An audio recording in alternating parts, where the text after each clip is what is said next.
So thank you so much for taking a part out of your evening as well. Just to cover a couple things, we have many families joining us who are also very new to Lifetime.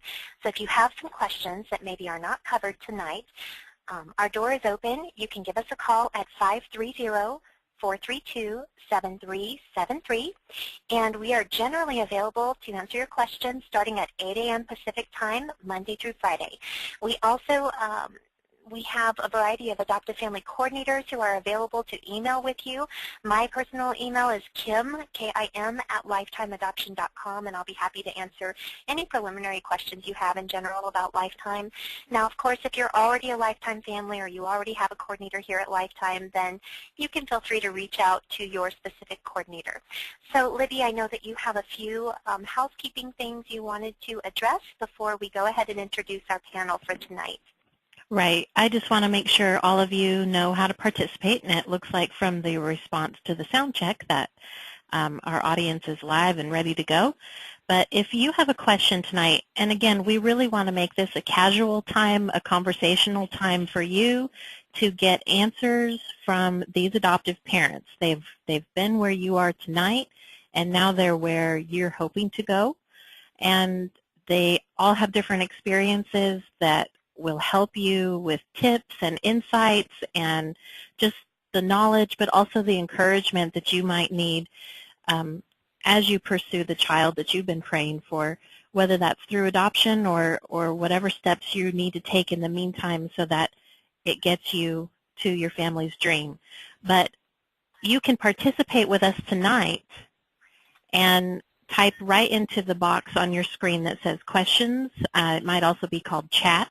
And you can type with us right there. Kim and I will see those come in.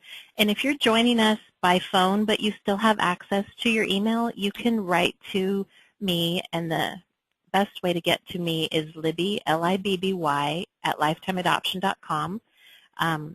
Or if you have already written to Kim, she will see that too pop up, and we can get those into tonight's webinar. And if you have feedback after tonight's call or questions that were prompted that you feel maybe don't really apply to the whole audience tonight and you'd rather get those answers one-on-one, feel free, please, to either call our office tomorrow or this week or write directly to Kim or I, and we'll make sure that either we get you the answer or that we get you to the person who can get you the answer. So, and again, too, if you type in a question that may not fit into tonight's format, we'll try also to answer with you right here while you're live with us behind the scenes. So if you hang out a little bit after the webinar, Kim and I usually try and type some answers to you so that you can hang up tonight knowing a little bit more about the direction you want to head. So Oh, Libby, I forgot to mention one thing. If you're very, very new to Lifetime and you have not filled out an application yet, sometimes it's easier for us to answer your questions if we have background information like what you're looking for in your adoption, a little bit about yourself, your family, or the vision you have for your family. So just FYI, our application is free. It's on our website, lifetimeadoption.com/apply. So if you're very new, I would say that would be a really good first step. And of course, we're happy to speak with you if you have any preliminary questions before filling that out. I mean, the application's pretty streamlined.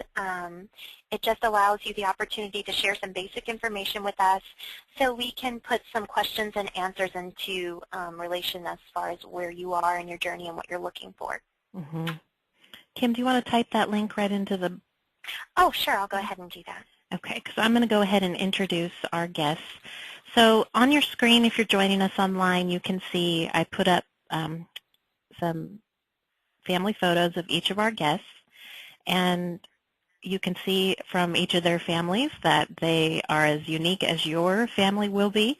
And they all share things in common, like their heart for birth mothers, their passion for open adoption, their desire to help other families and other potential birth mothers to really learn more about the option. But just so that you can get a brief introduction before we dive into your questions tonight, I will go ahead and just give you a couple little rundowns on each of them. So Michelle, she is a mom of 3, and she and her husband Todd adopted from Lifetime twice.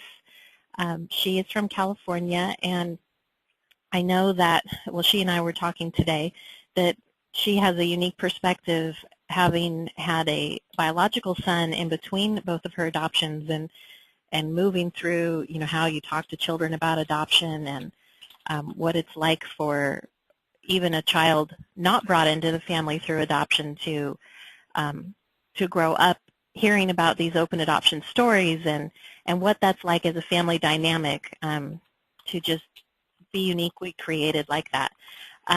Then I have Tammy. She's also from California, and with her husband Patrick, they adopted their little boy Jacob over 2 years ago, I think.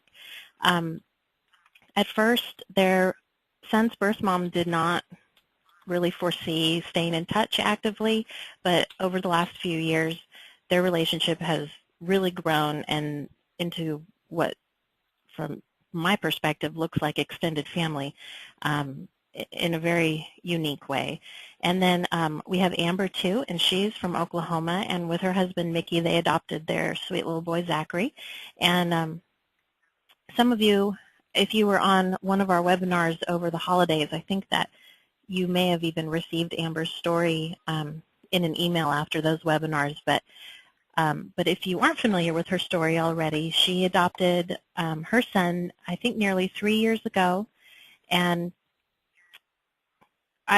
even tonight, she was telling me again about the opportunities she has as a teacher to continue to talk about adoption with not only with other parents who are thinking about adoption, but also with pregnant women facing a decision about their baby, and that she continues to have a relationship with her son's birth mother regularly. So I'm really excited to welcome all of you ladies. Michelle, Tammy, and Amber, are you there? Yep. Yes, we're here. We are. Great. I kind of wanted just to piggyback off of the very general introduction I just made. I think a good place to start while everyone warms up with their questions and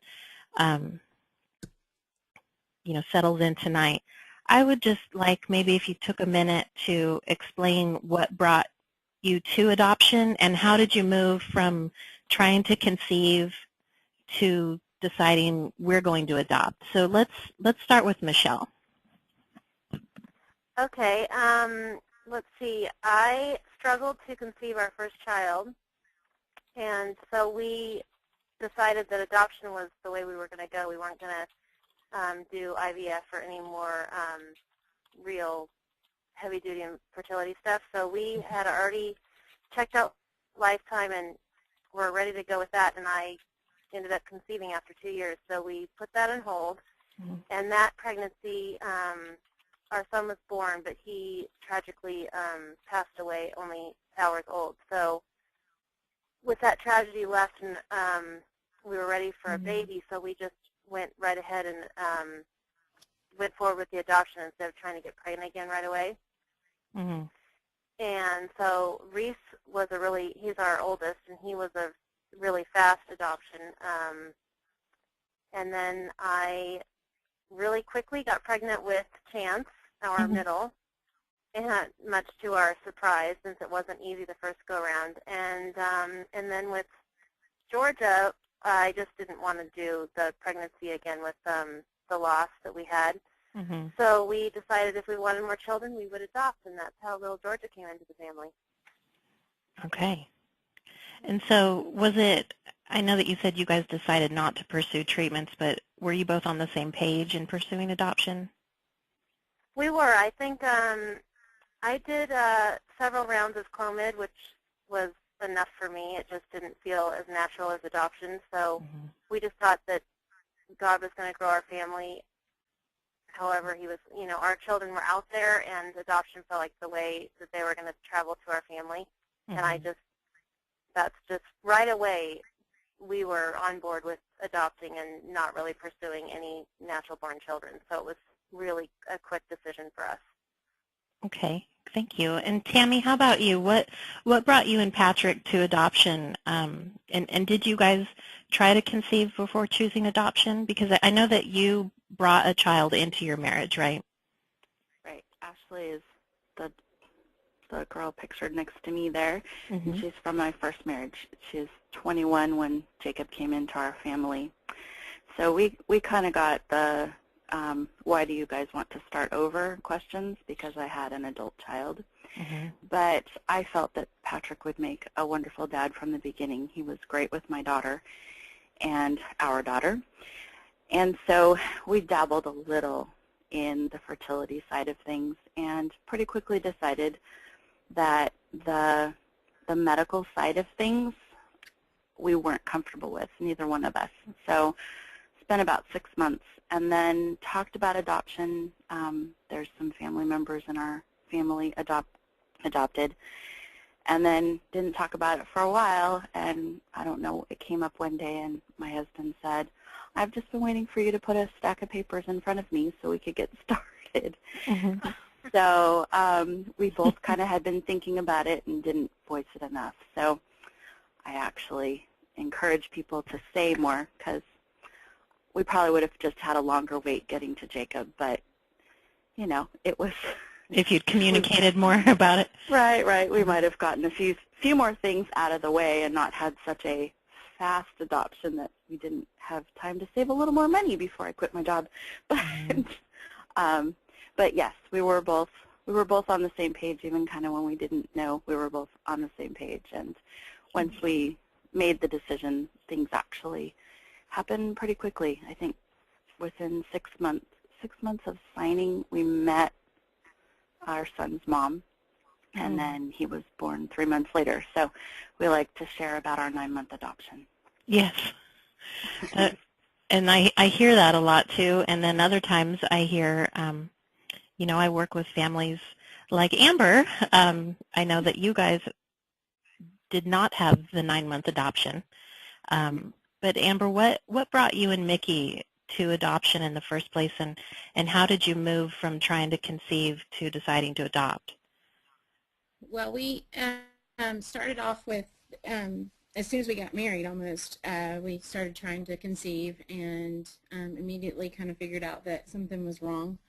And we tried multiple ways with between shots and pills to try to conceive medically and biologically.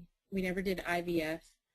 But when we got to that point, we decided that instead of doing IVF, we would place that money into the process of adoption. We struggled with the the mourning of the biology aspect of it.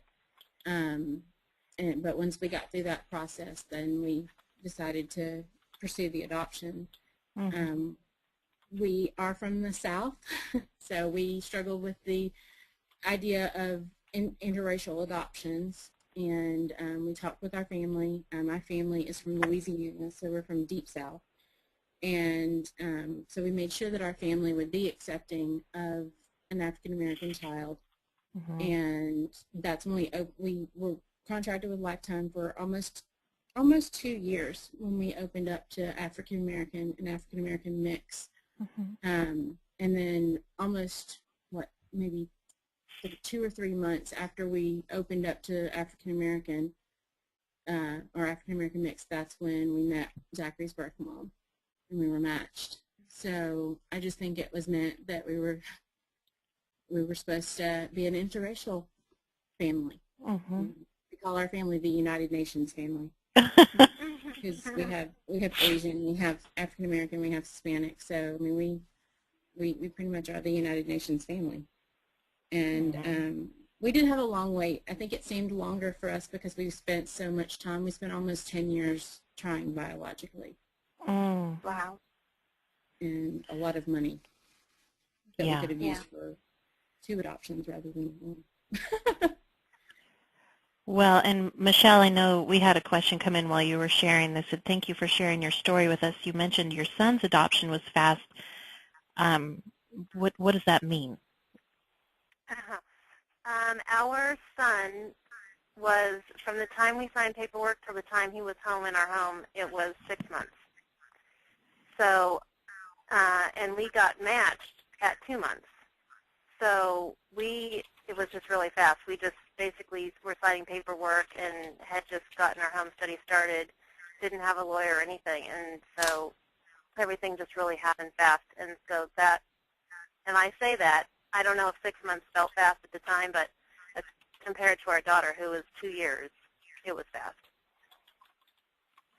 Yeah, and that's what I think is powerful about some of your experience too, is that I know that I work with some families who they come back for a second adoption, or maybe they adopted internationally before and they had a certain experience, and then they begin a lifetime adoption. And it's hard, I think, because once you have one experience, I mean, were you in a sense expecting our second adoption is going to go the same way, that we need to be ready right now? Kind of. I mean, I guess since it was our only experience, it's the only experience I had to draw from. So I thought, oh, I know that for the first time, he was our only, we didn't have children at the time, so I knew that maybe possibly having 2 children already was going to slow it up a little bit. But we were also open. The first time we wanted a newborn, and the second time we had done newborns, so I was open to it up to a year old, so I thought that might open some doors. So I just didn't think that it was going to take time at all, and it really, Yeah. I needed to do some growing, obviously, so I had some weight pressured in there for me. Well, and two, I want to say that I know I've heard this, and you ladies can either agree or share your insight on this, but when people often hear about, oh, you're going to adopt, did you experience people kind of tossing out that stereotype of, oh, I heard it's really hard and you have to wait a long time to adopt? I heard that some. I got a lot of questions like, when is it going to happen? When is it going to happen? Mm-hmm. And all my answer was in God's time, because that's what you kept preaching to me. Mm-hmm.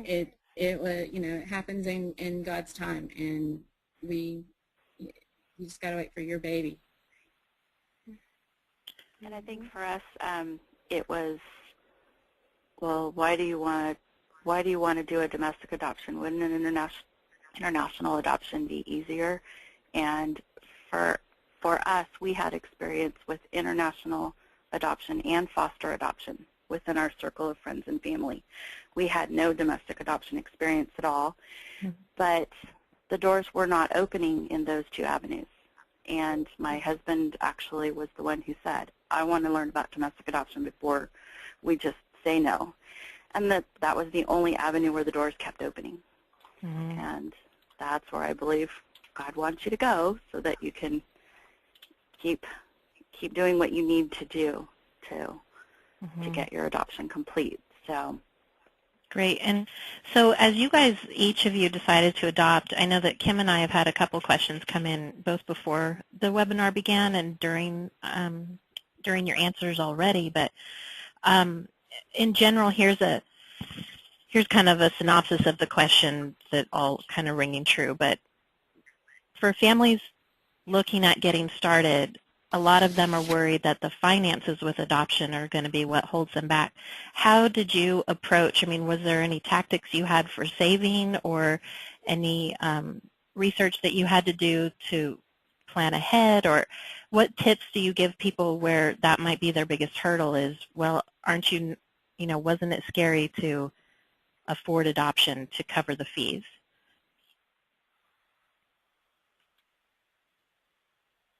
Like any experience about saving up? Or Michelle, I know that you had, when I talked with you a couple of years ago on a webinar, and you had shared how you and Todd actually had, I think you had said that you had downsized to 1 cell phone and just started putting aside even nickels and dimes to boost your budget. Yeah, well, with Reese, it wasn't so much of an issue because we didn't have any children at the time, and I was working, so we had kind of, we had savings, so it wasn't a big deal the first time. The second go-around, of course, I wasn't working because I'm a stay-at-home mom, and with 2 other kids, it was definitely a stretch, but we were blessed in that we had 2 years to save.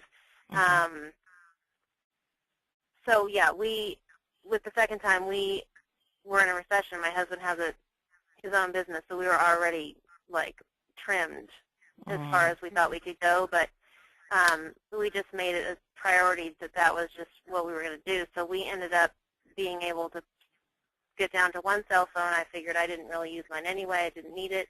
I was just not driving anywhere that I didn't need to go. I was trying to compact all of my, trips around town to one, if I could do it, have my husband, catching him on his way home to have him do stuff. So, yeah, we did. We trimmed the fat everywhere we could trim it. We didn't have DirecTV for a long time. Anything you can we never ate out. Anything you can think of that was even remotely frivolous, we just didn't do. No coffees at coffee bars, stuff like that. So, and then we stocked it away every month, and we just didn't touch it, no matter what, because we knew that it was going to come down. And it actually, miraculously, I think we spent to the dime of what we had saved, because I had an unexpected stay in Reno that was a long time, too. So it was funny that the almost exact amount allotted to us by the great man above was what we used. So he just provided perfectly and miraculously for us. So, so that's one way, people really take a close look at their financial situation and figure out where they can trim the fat. And then just really set their mind to it and just get creative. And it might be a little bit of a sacrifice, but especially if it's your first child, it might be a little bit easier for you to do that because, it's just you. And many times I think families, do some sort of financing, or they might have somebody they know who, maybe a family member who helps them out, and others do fundraising, and then I know that everyone has questions about grants. So with those options all in front of us, did anyone of you guys use any of those other options as well? Actually, we did. We were able to, we have extremely supportive family. Everybody pitched in.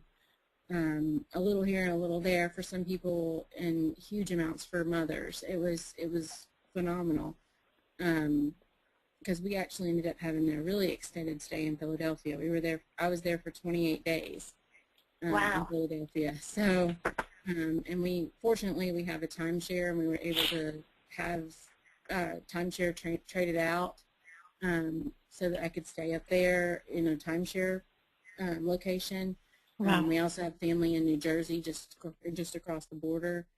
So there were a lot of things that kind of fell into place, and we also, for some of those unexpected expenses, for the legal part of it, we actually took out almost like a second mortgage on the home, just to be able to cover any unexpected expenses in case we had them. And unfortunately, we did do that because we ended up having a couple of extra expenses. But, if you can avoid the additional debt, that's definitely not something I recommend, but it's something that we wanted to make sure, because it was our first child, and we had already felt like we had been waiting long enough. So that was our decision on that. But we also did fundraising through our family and everything like that too. Yeah, and Amber, this is Tammy.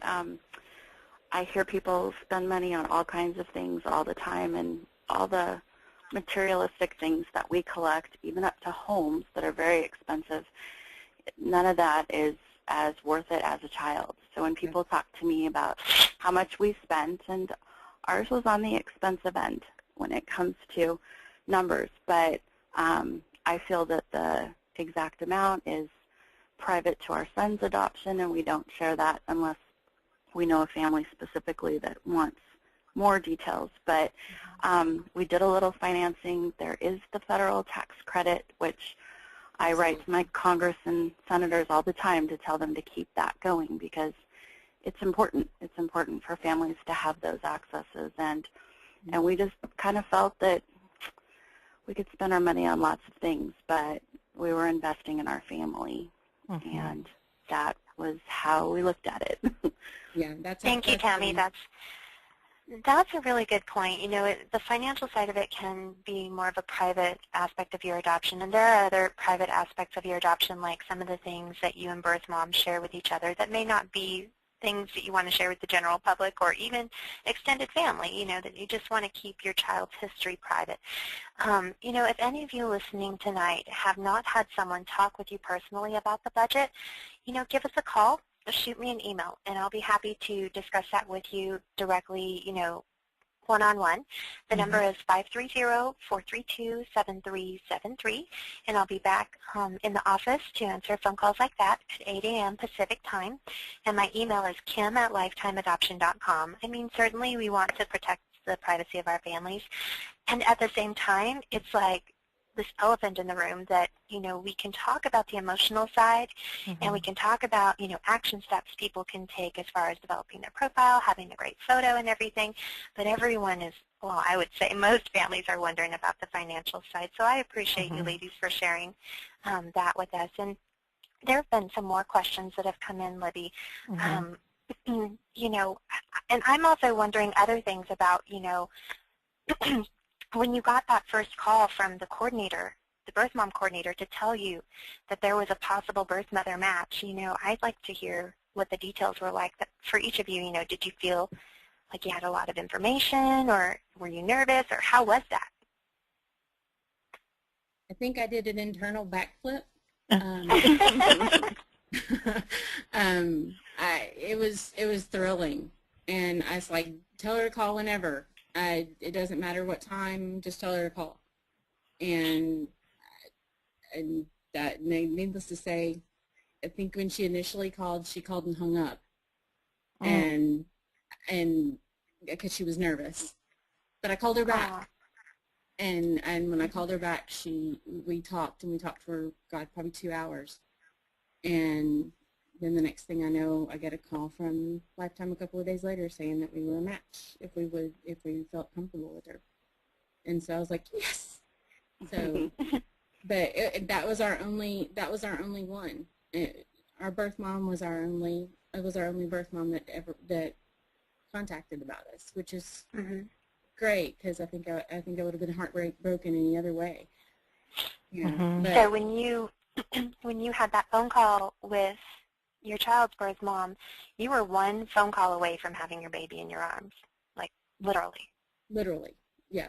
And I wasn't going to let it pass up. I've told Libby that, I mean, I was a teacher at the time, and I would tell my class at the beginning of the semester, love you guys, but if my phone rings, I'm answering my phone because it could be a birth mom. And they knew it.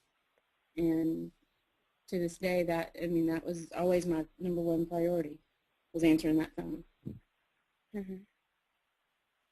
Mine. And honestly, I didn't believe it would work that way. I thought it would be a long wait of lots of profiles going out first, but she actually was referred by her doctor to a few adoption centers to research, and she found us that way and called you guys that way. So to have her find us without having worked with Lifetime first, I think I had about 30 seconds of, can I do this? And then that was gone. And I was furiously writing everything Veronica said down, and she said, I know what the baby is. Do you want to know? And I said, sure, without really thinking, did I want to know? It was a boy. Okay. And jotted everything down, call your husband, called back, and I think we spoke with her the next night. And again, like Amber, we talked to her for 2 hours, and then we arranged to talk to her again 2 days later, and she told us at the end of that phone call that she was going to call Veronica to tell her that she wanted to match with us, and were we okay with that. So we fell in love with her. We were absolutely okay with it. But amazing to me that, and a relationship like this, it's so intense and can happen so fast. And we had almost 3 months before Jacob was born to get to know her. I can't imagine what it's like for families to get those baby born phone calls. That's a really intense, quick relationship. Yes. Michelle, how about you when Well, we had two very different things with Reese, since we knew several months before he was born. But the funny thing is, when the initial contact, it wasn't with the birth mom, it was with her parents. They kind of they said she wasn't mature enough to do it first. She didn't want to scare us off, and she was really sure she wanted us, just from our profile. So she didn't want to scare us off by, not handling it right, so she put her parents on the line, and that was our first contact. And then, so that was interesting. We spoke with both of them, and then a couple of days went by, and they figured, then she wanted to call us. So that was interesting that we spoke with them first. And then we did have a long, they were in Idaho, but we went up before Christmas, and we spent the whole day at their ranch and worked cattle with them, totally outside of my box. But yeah, so we worked their cattle with them all, and we got to go to an OB appointment, and we saw a sonogram, and so it was really amazing. It was like we got to know her, and we got to meet Reese inside of her belly and all of that. And then with George's birth mom, we waited 2 years, but that matching process was so fast. We got called on December 2nd, and she wanted to speak with us. I actually got the phone call in my classroom. I was teaching at the time, and so I took the whole intake in my classroom, and they just covered for me because they knew how important it was.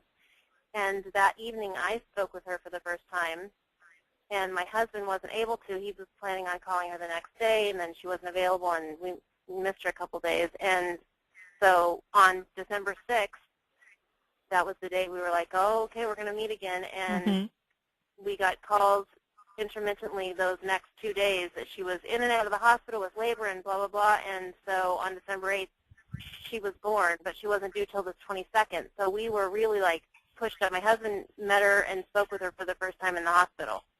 So that was really a different experience. He didn't walk in and said, hi, I'm Todd. Nice to meet you. And, right. And that was a different kind of fast.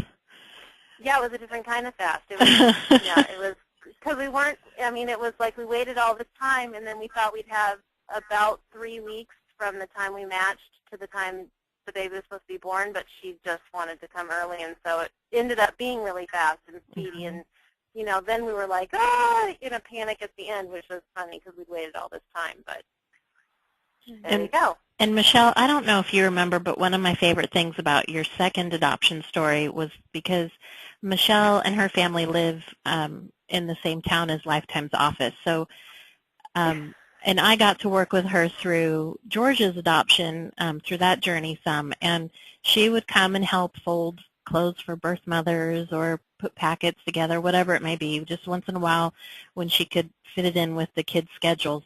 And she actually was volunteering the day that we found out that George's birth mother wanted to speak with her and Todd. And I just remember how exciting that was, because we get excited every time a family is chosen and that step surfaces. But so exciting to have, that FaceTime and to know, oh my gosh, it's happening right now. So that's just kind of a little side note I remember about that. But very cool. Seems like a long time ago. It does, I know. Whoa, how time flies. Now, we had a question at the beginning of the hour. Did any of you ladies ever consider adoptive breastfeeding? I did. I tried with Reese. And come to find out, I wasn't even a great nurser with my biological child, so no wonder it didn't work. But I did. I took all of the, I read all the books. I took all of the herbs. I did not do medicine, like the prescriptive medicine that I know you can take to induce the milk glands or whatever it does. I don't know. But and then I did the whole, I don't know if they call it a nurser, but where you wear the infumal bottle and you tape the tubes and everything. So I did try it. It just didn't work for me to get the lactation going. But his birth mom did breastfeed him the first couple of days in the hospital. Wow. So that was really scary, but she, coming from a ranching background, she had in her head that the calves who do not get colostrum die. And so she wanted to breastfeed him, and she wanted him to have that. And we had it all arranged for her to have a breast pump, but being a really small hospital, they had one, and it was being used. So she called me on the road. We were 2 hours out after he was born, and she said, can I breastfeed? And it was like one of the hardest things to do, but then I knew also it was such a gracious gift she was giving. So you just have to, so we did. We just said go for it. So he did get breast milk for the first 2 days, but not by me. And I tried it. Yeah. I actually really wanted to because I nursed my daughter, Ashley. And so I pumped for a couple of months beforehand and did do the medicine that goes with that. Was starting to have some milk come in for anyone who does want to do this.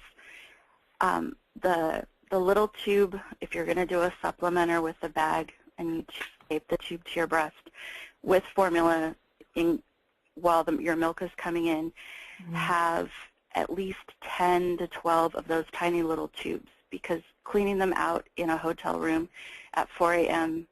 doesn't work. I didn't have enough supplies. We actually nursed for 2 weeks, but because we saw our birth mom off and on, I never actually told her that we did that.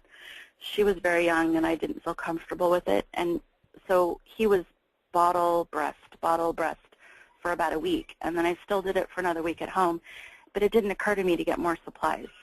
So if I'd had more things to keep sterile, I could have pursued it longer and wished that I had now.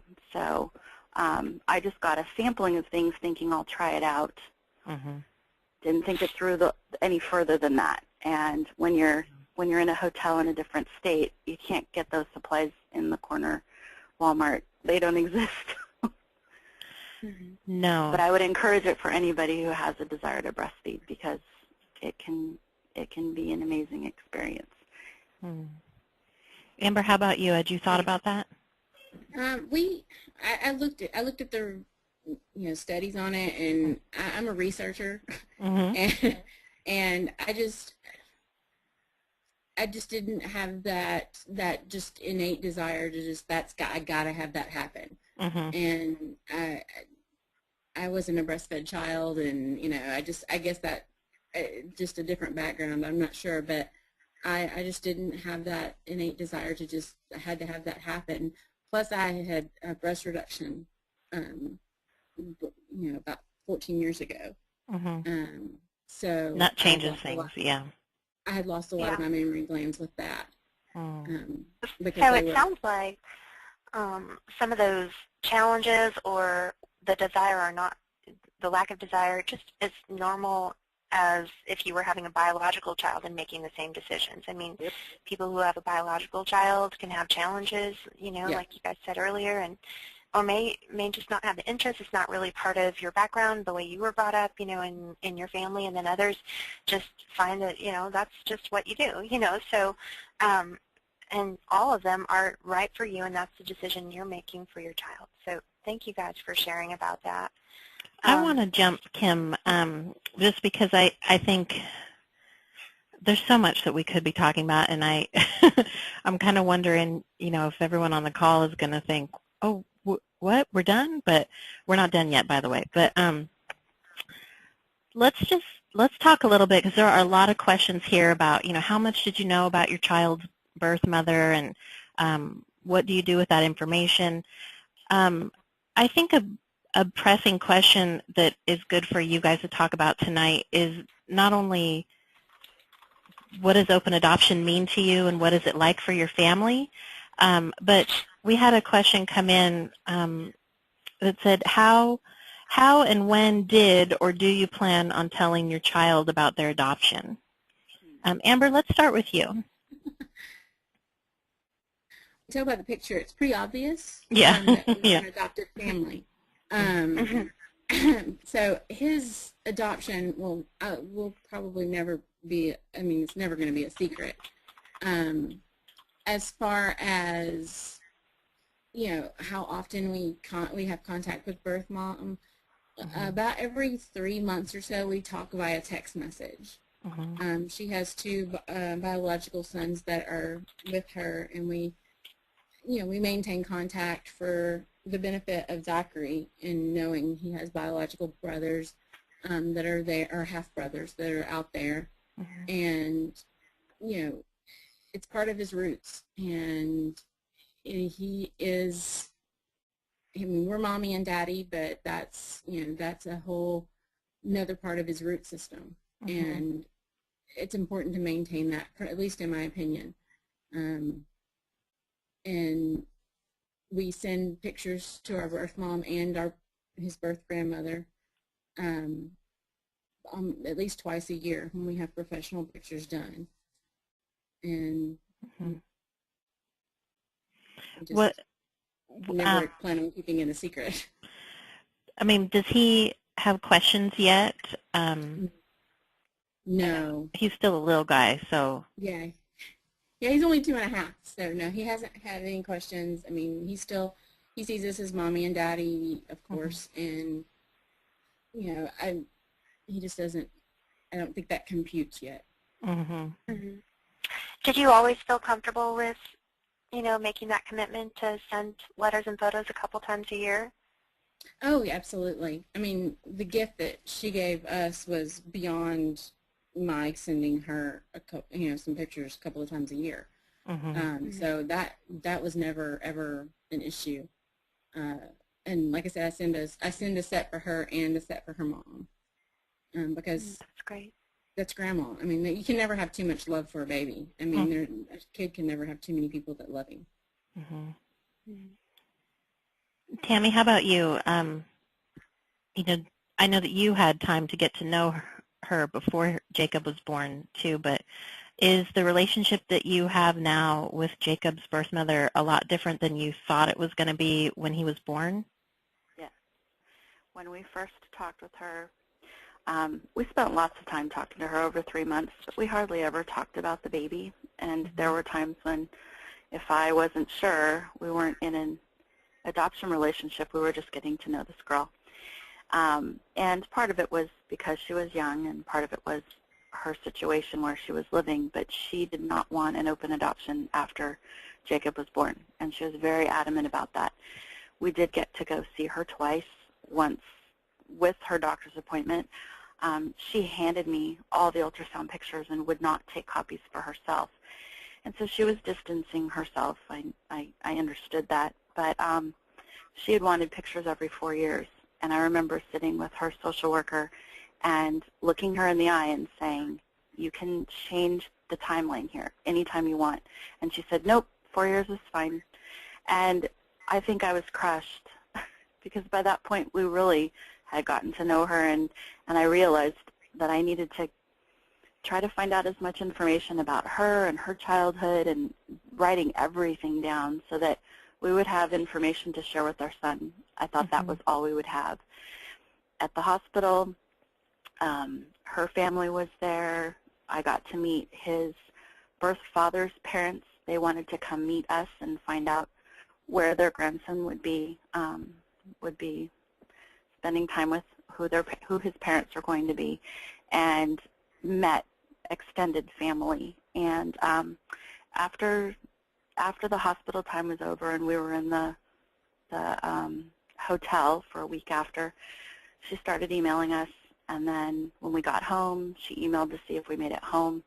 After 2 months of emails, I stopped worrying about the closed adoption decision.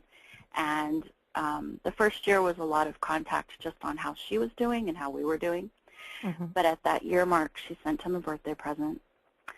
And then I called to thank her, and she mentioned pictures, and I said, I have a box waiting. And then we went and visited her 6 months later.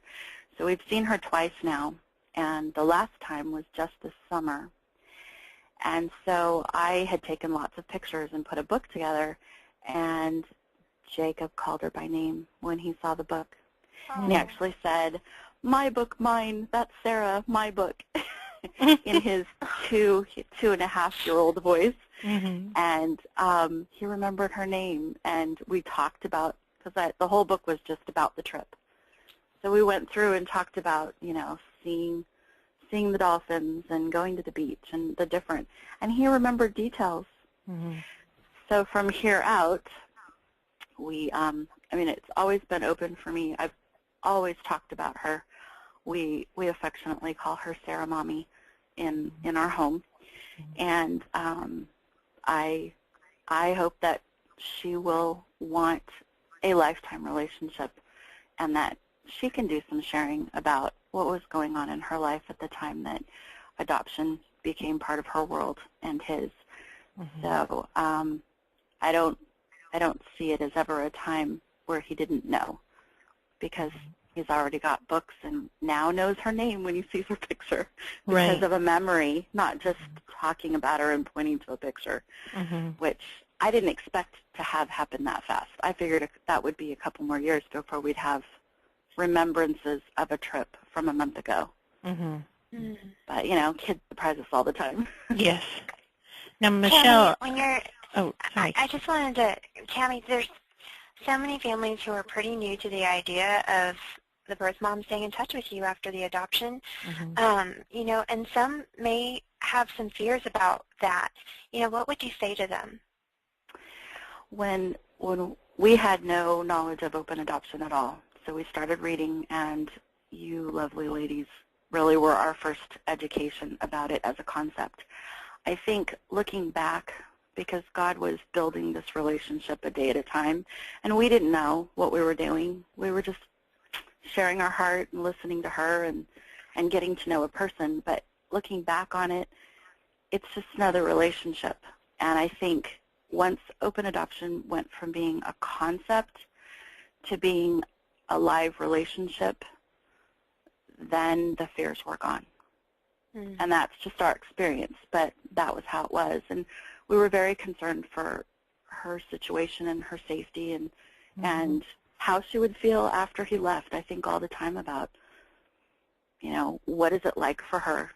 And I know she knows that her son is in a good home, and because it's open, she knows all kinds of things that we do. You know, we share Facebook accounts, and we share pictures, we share texts. I'll send her a text picture every once in a while. Just, you know, pictures are great for giving ideas. But now that she's a person to us and not just that foreign entity out there somewhere in space, it's very different. And I think you just trust God for that, because relationships, we all know what they're like, and she's just another person that we met who, you know, we're both his mom.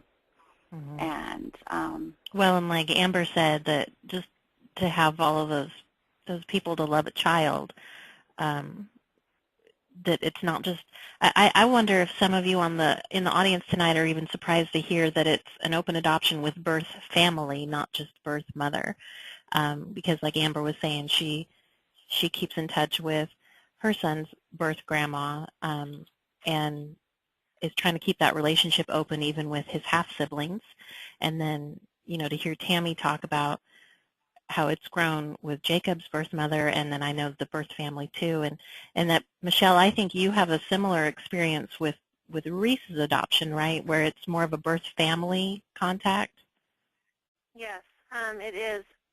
With Reese's birth family, we actually, when we arrived at the hospital, his birth parents were not together as a couple and never were going to be together as a couple, but they made the decision for who to choose an adoptive family as a couple. So he was at the hospital, and of course her whole family was at the hospital, and then the next day we went to breakfast with his whole family. So it was like, you know, 12 birth family members. So we met all of them. And so we have a very extensive, because I know you asked earlier about what do we know of their, you know, background and history, and health history and medical and all that. So we have a very extensive medical history on him from both sides that we have in a file for him. And then with Georgia, we met her mother and her grandmother at the hospital, and birth father was never in the picture.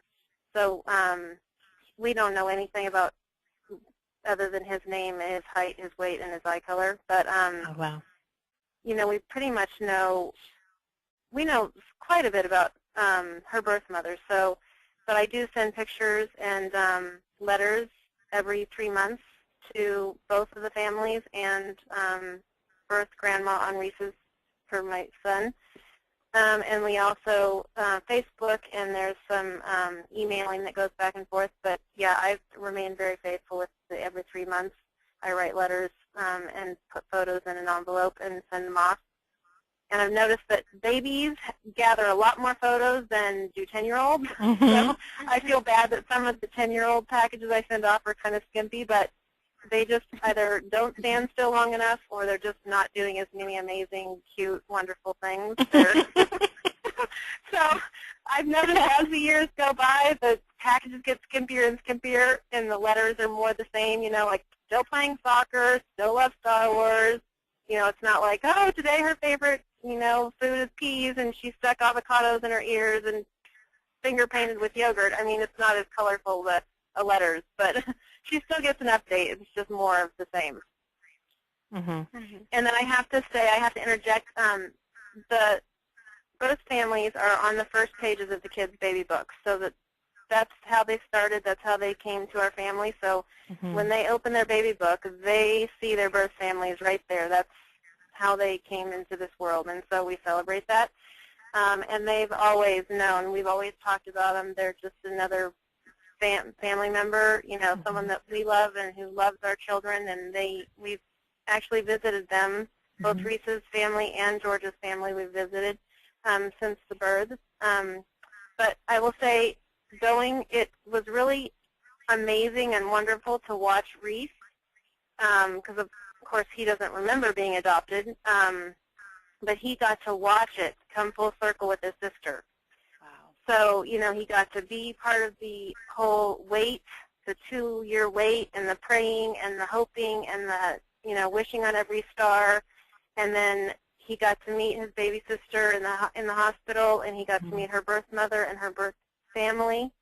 And that's kind of, so he got to understand what the whole thing meant for him as well. So it was really an amazing thing to get to watch him understand. I mean, he's now 10, so he always kind of pieced it together, but to actually let him see it and be part of it and live that journey was just really miraculous and amazing. So, well, and Michelle, you told me something earlier today that I thought was, I mean, it's funny, but I think it's the reality, and we did have a couple questions coming in for both Michelle and Tammy asking, how did your biological children feel about, you know, having this extra story and these extra people you keep in touch with through open adoption? And Michelle, you told me earlier today how Chance reacts to the relationships you have with your oldest and your youngest birth families. Why don't you go ahead and tell him what you told me?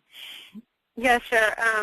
Chance is the one in the red shirt, so I don't know. And that's another funny story I told Libby is people don't know which one of my children is biological because they all kind of look the same and they kind of resemble me. So that's another funny story that happens all the time anyway, but just for your knowledge, he's the one in the red shirt. And so Chance,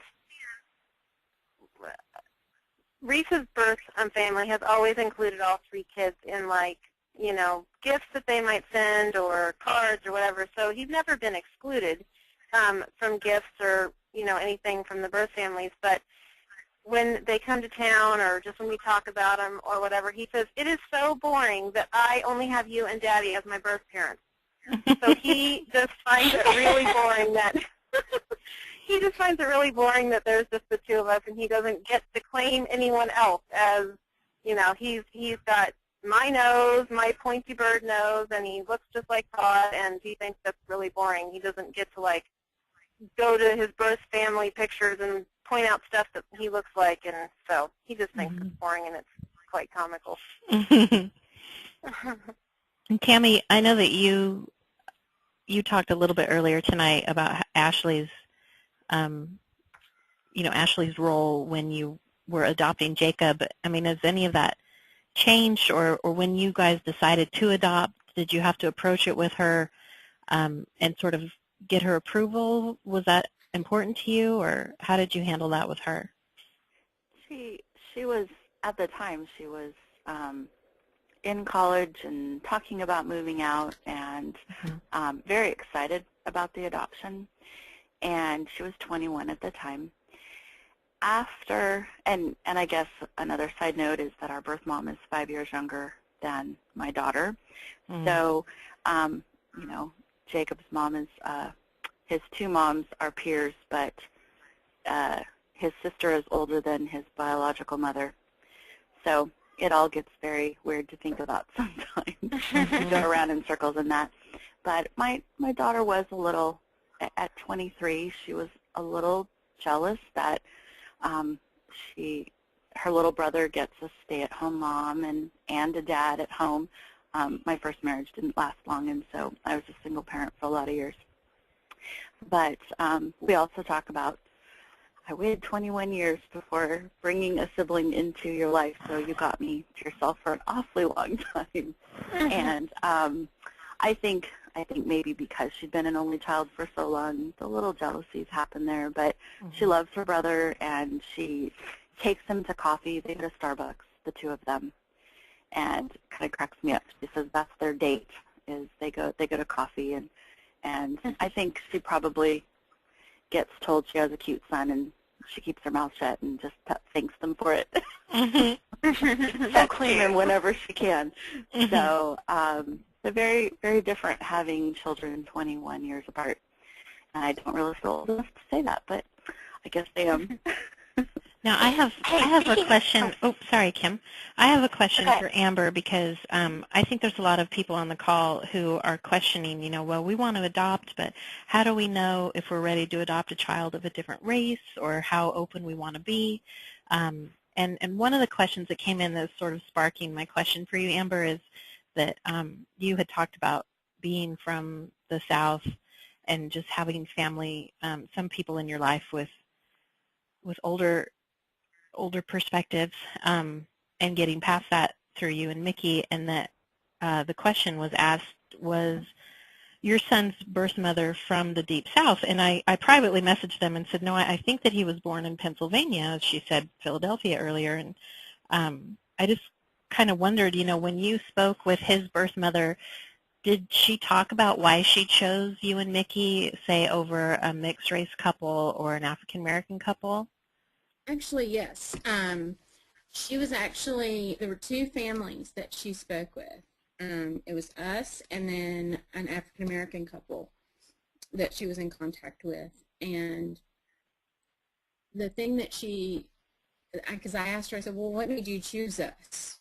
And she said, because you asked me about what goals I had for my future, not strictly about the baby.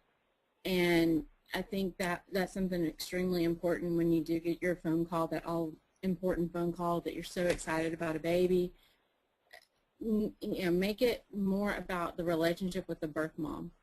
And I think that was the difference maker with us, is that we really, and she had told me that when she was looking through the profile, when she saw our profile, she stopped and she said, that's all I want to look at. And she was encouraged by her family, and I think as well by Lifetime, to, you know, hey, keep your options open, just, you know, at least talk to one other family. And I think she did choose, like I said, an African-American family. But I think that me wanting to know what her dreams were for her future, what her dreams were for her son, her two sons that she had at home, what kind of relationship she wanted, those kind of things, I think that made the difference. And it had very little to do with race whenever it came down to it. And I think that was the big issue, was that she wanted somebody that cared more about what her feelings were, rather than just her as in, for lack of, and sounds bad, but for her as an incubator is kind of what she put to me. And well, and that's sometimes what I see with open adoption, is it's not so much that she doesn't want to let go of her baby and let you be mom and dad, but it's this whole picture, not just take the baby and run. Right. Right. And we done our darndest to maintain, you know, at least some minimal contact with her. I mean, like I said, we only hear from her about every 3 months. And we haven't gotten a chance to go visit her up in Philadelphia, but we definitely are open to that. We've even discussed, you know, when the kids get older, potentially taking his biological brothers, you know, down to Disney World, because we know that she probably won't be able to financially do that at some point. So, you know, that's something that we tossed around whenever they get older. But it's about the relationship, and color makes very little difference in the big scheme of things. And I think the only nationality that we are not open to, and that's only because of Oklahoma laws, were Native American and Native American mix, because our tribal laws in Oklahoma are just weird. But definitely, when you become a parent, no matter what, no matter if they're purple, that you're gonna love them to death. And that bond was it was immediate. And I can't, you know, I relive it over and over. Well, and I heard that last night too. We had a webinar with, excuse me, a family who had adopted 2 African American girls, and they are a Caucasian family. They had biological sons before they adopted their first daughter, and she spoke with our Lifetime families last night just about she forgets there was adoption involved. And I want to add, you know, if you're on the call and you're thinking, I'm just not sure that my heart is there yet, I'm just not sure I'm on board, and like you heard Amber talk earlier, that it took her and Mickey some time to change their preferences to be open to a child like Zachary, and that's personal for every family. And also their circumstances are different. I mean, sometimes your heart can be as open as you want it to be, but you're just trying to make the decision that's best for the child. You're looking years down the line, 5, 6 years, now they're in school, and thinking about relatives that are around a lot and what people might say and how the child, you know, might be received. And there's just that whole balance there that families have to consider too. And well, in our situation, the thing that we were, being a teacher, I saw a lot of, you know, the kids being mean to kids, and, you know, I didn't want, if it was a battle that Mickey and I fought, we'd fight it. That wasn't our issue. I was more concerned, we were more concerned with how would he be accepted in his culture and our culture, and, you know, how are we going to do that for him. And ultimately, when it came down to it, after lots of prayer and lots of conversations with friends of African American descent and everything, just it was one of those things where it's all about love. And it makes little difference what the color of your skin is, as long as there's love there. And that was ultimately what made our decision. Thank you. Now, yes, thank you. I know that those are some questions that information is so important to, you know, many of the listeners who are contemplating their preferences and everything.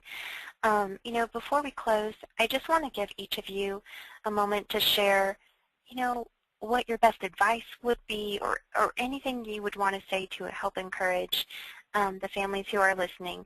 Most likely they're listening because they're waiting to be chosen, or they're trying to make good decisions in their adoption planning. So what would each of you have to say? I guess, Michelle, maybe we'll start with you. You know, what would your best advice be, you know, before we wrap up for tonight? My best advice would be, obviously, to be as faithful as possible. I know that myself being a total control freak, it was really a difficult thing to just leave it, pray about it, and then leave it, and do what I could do, and then leave the rest to the Lifetime team and to God to work things out behind the scenes for me, and just know that I was being led in this direction, and I was going to continue to walk with, you know, being held and supported, and everything through this process. So that was hard for me, is just to pray about it and be faithful about it and try not to control the outcome, because I was super controlling and nothing in my plans have turned out the way that they, that's the way they are, and I couldn't be more thrilled about the circumstance of both adoptions. But I just really had to let go and be faithful. So I guess that's what I would say, is just know in your heart of hearts that you're being led down this journey, and you're walking with God and a really amazing team at Lifetime, and let your support people be your support, and really just lean on them and just walk with faith. That's the best advice I would have. Mm-hmm. Mm-hmm. And Tammy? I think education in adoption is good. Mm-hmm. I've talked to some families who are thinking about it, and they're not reading about adoption or trying to understand what all the family members and people who will be involved will be like. And I think it's important to try to understand that you're walking into a situation where you're going to be building multiple relationships. And I have had the opportunity to include grandparents, birth grandparents in that, and never expected. I mean, I only had focused on what a birth mom might be like. So to include other family members and give that gift to my son as well has become very important, but I don't think I even realized that as much as we read. So to just be as informed as you can and always be looking into things. I think God gives us little pieces of information along the way, and then you can face those fears down and say, oh, I know that. That's okay. God's got my back, and we're gonna move forward with this instead of wondering about the concepts so much, just getting focused on becoming that parent and forming that relationship. Mm-hmm. So looking at adoption more so through like the birth family's eyes as well? Yes, because we actually spent time getting to know her, and I realized that the pregnancy was hers. It wasn't mine, and I was okay with that. And it was allowing her that time to process and get to know who she was in that time before the baby was born, that there would be a baby at some point, but that wasn't the primary focus at the time. And I really enjoyed the process. Had no idea that I would, but whenever we had a phone call coming, I was watching the clock, and she was very, very punctual, unlike me. So if she said she was calling at 6 o'clock, at 5:59 we needed to be sitting at that phone because it was ringing at 6. So we always had to be ready. And Amber? So I think, and this was the hardest thing for me when I was walking through the journey, was listening to my coordinators. Libby, can't tell you how many times she told me, it's in God's time. It will happen. Your baby is out there. And I think she said that probably 1,000,001 times to me throughout the process. And hindsight being 20/20, it's true. But during the wait, it's hard. So I would say if you can do research, if you can do, if there's something that you've wanted to take on that can keep your mind busy rather than focusing on the adoptive process. For me, I got my graduate degree. I mean, I was crazy. But I had to have something to occupy my mind. Otherwise, I focused on the wait. And if it's volunteering at a local women's shelter, if it's giving back to your community in some way, do something that's going to give you a meaningful way to occupy your moments, because that's gonna keep you from going mildly insane, and during the wait, because it can be nerve-wracking and heartbreaking, but the reward at the end is so worth it. Well, thank you all, ladies. Thank you so much for sharing everything. You know, I think, Amber, I would translate that too as, you know, live in your season, and I think we talked about that during the webinar we had with you. You know, be present in the season God has you in. And you see here, all of these ladies were successful. They all started out basically in the same boat you are in if you are waiting to be chosen or trying to figure out the path. Everyone starts from the beginning, and look at the success. Look at these little babies here, you know, and these two, and this one, you know, Michelle has two, you know, that she found, you know, that came to her through adoption, and, you know, and just look at the different families and how they each had their own unique journey and their own unique timing and a unique birth mother and birth family. You know, that's something that I never expected to come up in our webinars. You know, just remember that there could be a birth family out there, you know, grandparents out there that you might want to keep in touch with afterward too, and you can have that for your child. I think is the great thing about it. Well, anyway, you know, thank you all so much for spending a part of your evening with us. We just want to, you know, let you know that we're here for you. We want to continue to provide more opportunities like this throughout the year. You know, we have some very interesting things planned that we hope will be a great resource and encouragement to you. Keep your eyes on your email. You know, keep your eye on that spam folder. Sometimes it goes there. And Libby has some things that she's going to send you out as the months go by, inviting you to future events.